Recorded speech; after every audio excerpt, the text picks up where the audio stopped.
नमस्कार सभी धर्म प्रेमी सज्जनों और राष्ट्रभक्तों को एक बार मेरा फिर वैदिक अभिवादन नमस्ते। आज का हमारा चर्चा का विषय रहेगा संस्कार। जैसा कि आप जानते हैं, मनुष्य के निर्माण में संस्कार ही महत्वपूर्ण है। चाहे कितना भी मनुष्य पढ़ जाए, लिख जाए, चाहे कितना भी वो शिक्षित हो जाए, अगर वो संस्कारहीन है तो वो दो पैरों पर चलने वाला एक पशु के समान ही होता है। इसीलिए आज हम संस्कार के ऊपर थोड़ी सी आपसे चर्चा करेंगे। संस्कार का मतलब क्या है, आप सरल तरीके से समझ लें। संस्कार का मतलब होता है निर्माण करना। निर्माण करना ही संस्कार है एक तरह से। जैसे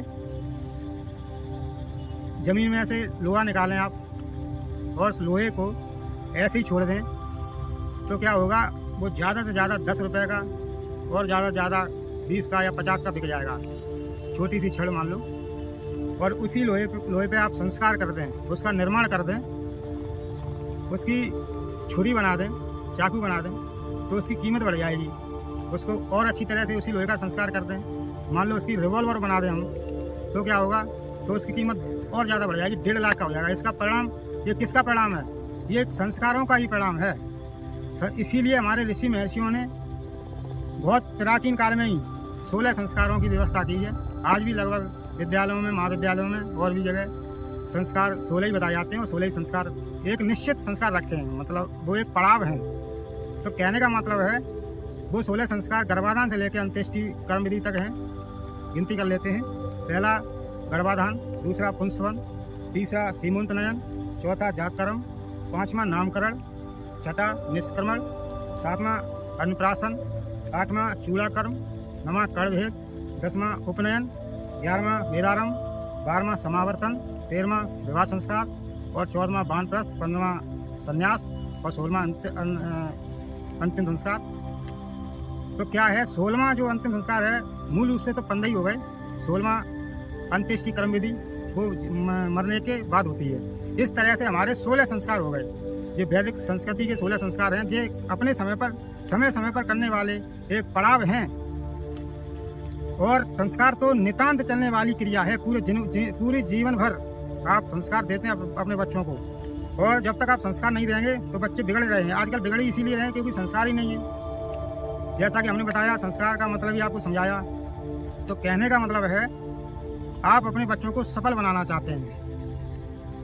सफल मतलब जैसे कोई एक वृक्ष है, उस पर फल लगे हैं तो हम उसको सफल कहेंगे, यानी कि वो सफल है, उस पर फल आए हुए हैं। अगर लेकिन वो सुफल नहीं है, यदि उस पर कड़ुए फल हैं, तो मान लो उस पर फल कड़ुए हैं, मीठे ना हो, जहरीले हों, तो वो सफल तो है, फल तो लगे, इसमें कोई वो नहीं है, सफल तो है, लेकिन उस पर कड़ुए फल लगे हैं, जहरीले हैं, इसलिए वो सुफल नहीं है, मतलब अच्छे फल नहीं है, जैसे हमारे खाने योग्य फल नहीं है। ऐसे ही हमारा जीवन होता है, सफल ना हो के बल्कि सफल तो हो ही हो, सफलता के साथ साथ सुफलता भी होनी चाहिए।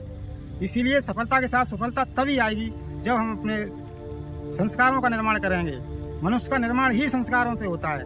कितना भी पढ़ा लिखा व्यक्ति हो, अगर संस्कार ना हो तो पशु के ही समान हो।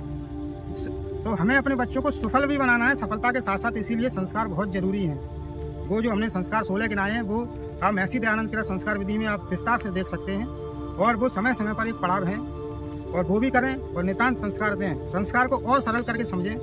संस्कार ऐसे समझें जैसे कोई व्यक्ति है, वो चोरी कर लेता है, ठीक है, और उसने चोरी की और वो पकड़ा ना गया, तो उसके मन में लालच आ जाएगा, अरे किसी ने नहीं दे पाया, एक बार और चोरी कर लें। फिर वो चोरी करेगा, फिर ना पकड़ा जाए, फिर वो चोरी करेगा, फिर लालच आएगा। उसके दिमाग पे, उसके चित्त पर संस्कार पड़ जाएगा, उसके मन पे संस्कार पड़ जाएगा चोरी करने का। फिर उसकी आदत पड़ जाएगी। एक दिन वो पुलिस, एक दिन ऐसा भी आएगा कि वो पकड़ा जाएगा, पुलिस पकड़ लेगी उसको और उसकी बहुत पिटाई भी करेगी, लेकिन आप देखेंगे जब पुलिस से छूट जाएगा वो फिर भी चोरी करेगा। क्यों? फिर वो संस्कार उसके जोर मारते हैं। संस्कार एक ऐसी क्रिया है कि वो कर्म करने पर विवश कर देती है, आगे वही कर्म करने पर। इसलिए अपने बच्चों को आप शुरू से अच्छे संस्कार देंगे तो बहुत संभावना है कि वो निश्चित ही अच्छे बनेंगे। और आजकल कोई माँ बाप तो कोई चाहता ही नहीं है कि हमारे बच्चे बुरे बने, लेकिन गलती करते हैं कि आप उन्हें अच्छे संस्कार नहीं दे रहे। जिस दिन आप अच्छे संस्कार देने लगेंगे तो आपके बच्चे निश्चित ही अच्छे होंगे और आपका नाम रोशन करेंगे। सफल ही नहीं होंगे, सुफल भी होंगे। और यदि आप अपने बच्चों को सफलता के साथ साथ सुफल बनाना चाहते हैं तो आप उन्हें अच्छे संस्कार दें। इन्हीं शब्दों के साथ मैं अपनी वाणी को विराम देता हूँ। नमस्ते।